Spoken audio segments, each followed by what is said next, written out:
kirkkauden toivo. Tällä lauseella Paavalin kolossalaiskirjeestä haluan omasta puolestani toivottaa teidät tervetulleeksi.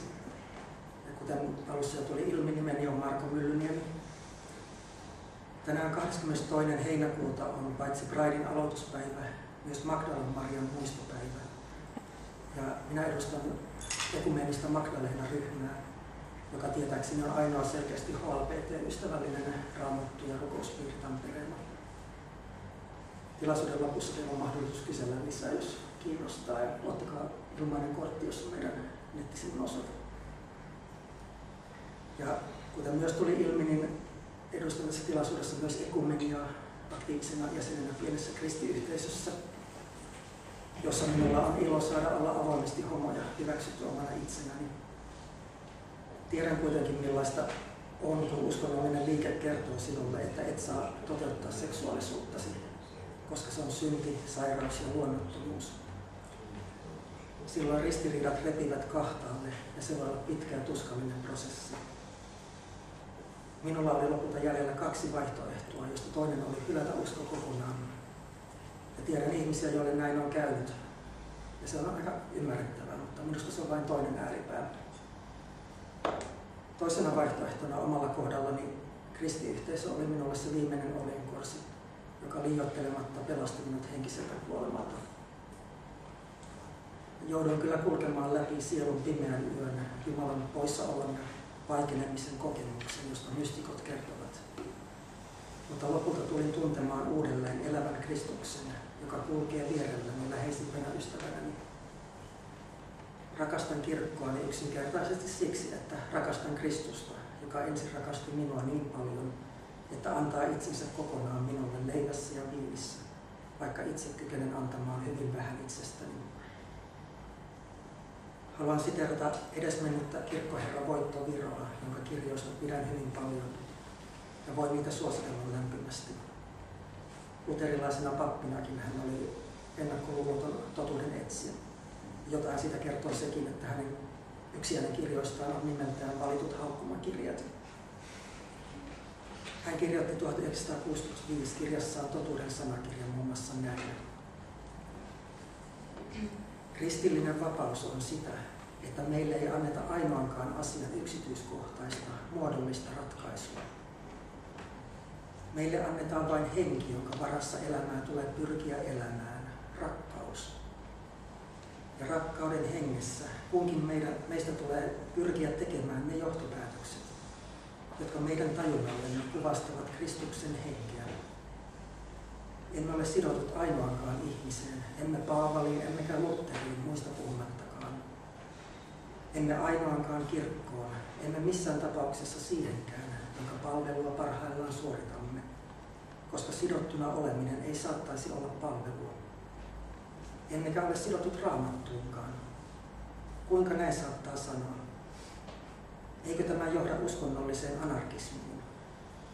Totuudesta puheen ollen ei mitään ratkaisua ole lupa jättää sen varaan, mitä seurauksia siitä on. Palauttakaamme uudelleen mieleemme, että evankeliumit eivät ole totuutta, ne ovat todistusta totuudesta. Me emme usko kirjaan, me uskomme häneen, jota todistus koskee. Kristittynä oleminen merkitsee sitä, että me tunnustamme vain yhden auktoriteetin, Kristuksen hengen.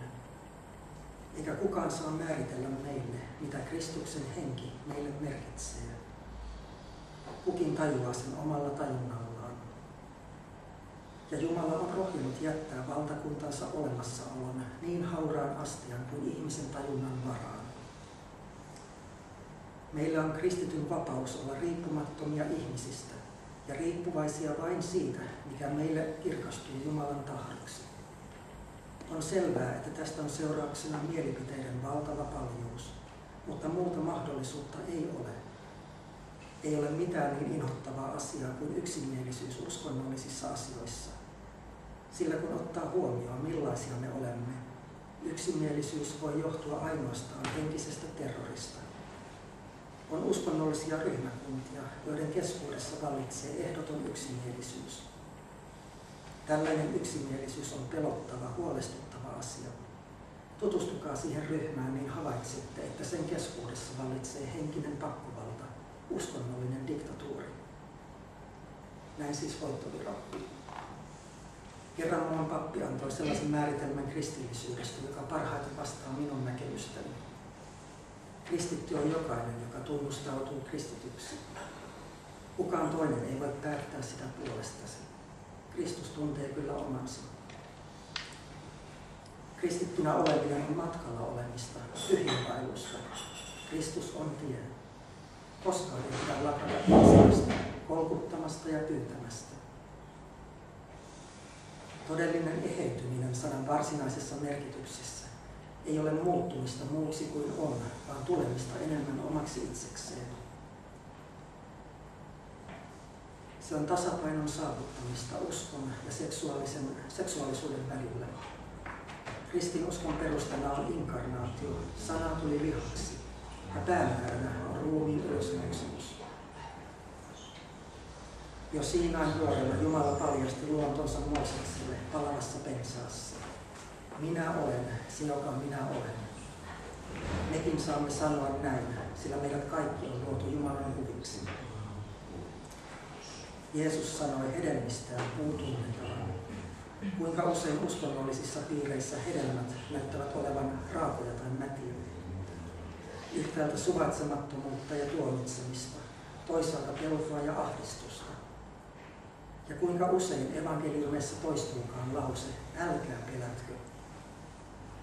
Meidän riivaajiamme ovat kaikki ne negatiiviset ajatukset, jotka ympäristö on meihin istuttanut. Oman arvomme epäily ja vähättely, kristittynä ja ihmisenä, Jumalan rakastettuna lapsena. Pitää muistaa Jeesuksen ohje, rakastakaa vihamiehiänne, tehkää hyvää niille, jotka teitä vihaavat. Siunatkaa niitä, jotka teitä kiroavat. Rukoilkaa niiden puolesta, jotka parjaavat teitä. Jo rukous toisten puolesta on rakkauden teko. Ei ehkä kannata odottaa, että rukouksemme muuttaisi toisten ihmisten mieltä meidän mielemme mukaan. Monesti uskovaiset saattavat rukoilla, että heidän läheisensä tulisi uskoon. Ja tällä he yleensä tarkoittavat, että hän omaksuisi samat uskonnolliset mielipiteet kuin heillä itsellään on. Mutta usein saa havaita, että kun rukoilee jonkun sanokaamme hankalan ihmisen puolesta, oma asenne tuota ihmistä kohtaan muuttuu positiivisemmaksi. Rukoilkaamme. Kaikkivaltias Jumala, sinun ainokaisen poikasi tahdosta Maria Magdalena sai ensimmäisenä julistaa pääsiäisen ilosanomaa. Suo meidänkin hänen laillaan aina julistaa, että Kristus elää, niin että kerran kirkkaudessasi saamme nähdä hänet, joka kanssasi elää ja hallitsee Pyhän Hengen yhteydessä. Jumala, iankaikkisesta iankaikkiseen. Aamen.